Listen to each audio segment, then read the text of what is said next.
Alors, là, on commence la troisième partie de notre leçon. Et cette troisième partie, elle nous parle surtout des lois du mouvement circulaire. Donc, comme on a dit aussi, le mouvement circulaire est caractérisé par une vitesse constante en valeur, mais variable dans le sens. Donc, premièrement, quand on parle de cette vitesse constante, on n'a pas dans ce mouvement circulaire une accélération linéaire, c'est-à-dire l'accélération linéaire dans un mouvement circulaire, elle est toujours zéro. Deuxièmement, on a une autre accélération qui remplace, et c'est ce qu'on appelle l'accélération centripète. Quand une force F agit perpendiculairement sur un corps de masse M, se déplaçant à une vitesse V dans une trajectoire circulaire ayant un rayon R. Et là, il faut toujours faire très attention à ce que le rayon soit en mètres. Deuxièmement, on a la valeur de la vitesse, elle reste constante. Il n'y a pas de changement de vitesse. Deuxièmement, le sens de la vitesse, c'est lui qui change d'un point à un autre dans son trajet.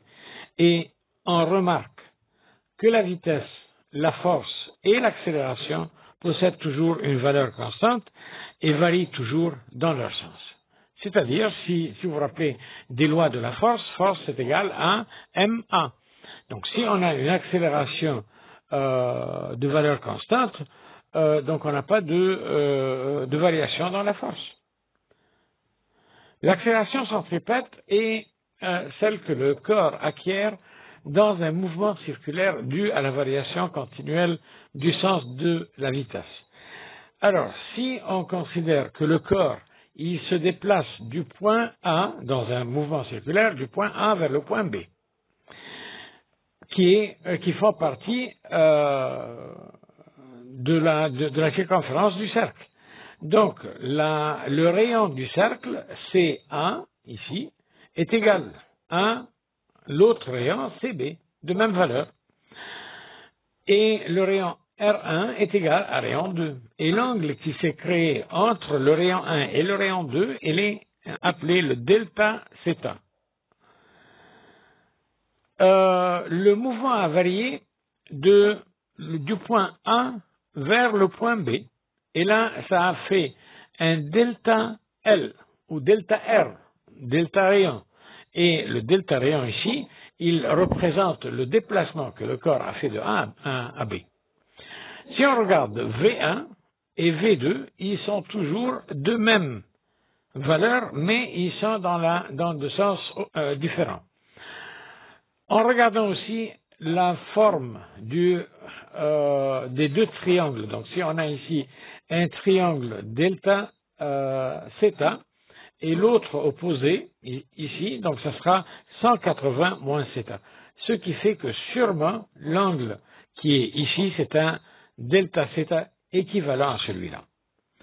Donc on a deux triangles isocèles et qui ont des valeurs similaires. Donc on a ici la similitude des deux triangles qui se montrent devant nous. Si un corps se déplace du point A au point B, la vitesse V change de direction mais garde sa valeur constante, alors la variation de la vitesse delta V est due à la variation du sens de la vitesse seulement. De la similitude du triangle CAB et le triangle de vitesse V1, V2, delta V. On peut déduire aussi que delta L ou delta R sur R est égal à delta V sur V. Donc, delta V est égal à delta L sur R fois V. Si le corps se déplace du point A au point B dans une période de temps qui est appelée delta T, donc la durée c'est la même pour les deux. Alors, A est égal à l'accélération est égale à delta V sur delta T, et qui est égal aussi à delta L sur delta T fois 1 sur R fois V. Ce qui fait que V est égal à delta T sur delta T. delta L sur delta T, pardon. Donc, à la fin, on peut déduire que A est égal à V carré sur R. La vitesse tangentielle. La vitesse tangentielle, V, c'est l'accélération centripète et directement proportionnelle au carré de la vitesse tangentielle à un rayon constant.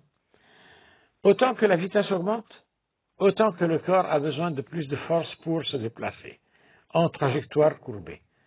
La raison pour laquelle la vitesse est limitée sur certaines routes. L'accélération centripète est inversement proportionnelle au rayon du cercle, du trajet circulaire, à une vitesse tangentielle et une masse constante. Sachant que F est égal à ma, de la deuxième loi de Newton, donc F est égal à mv carré sur R. Deuxièmement, la vitesse tangentielle, V, si le corps complète un tour entier, et le tour entier, c'est-à-dire un tour ou une circonférence d'un cercle, là on parle de ce qu'on appelle la période. Et la période sera le temps nécessaire pour faire un tour complet. Et ce temps nécessaire pour faire le tour complet, pour faire cette distance elle est calculée comment? Elle est calculée par le périmètre du cercle 2πr. Donc la vitesse tangentielle, c'est-à-dire la vitesse à n'importe quel point dans le mouvement circulaire, ça sera égal à 2πr sur le temps total pour faire un tour. Donc V est égal à 2πr sur T. Calcul de la force centripète. Selon la loi de Newton, la force centripète dépend de deux facteurs. Premièrement, la masse du corps.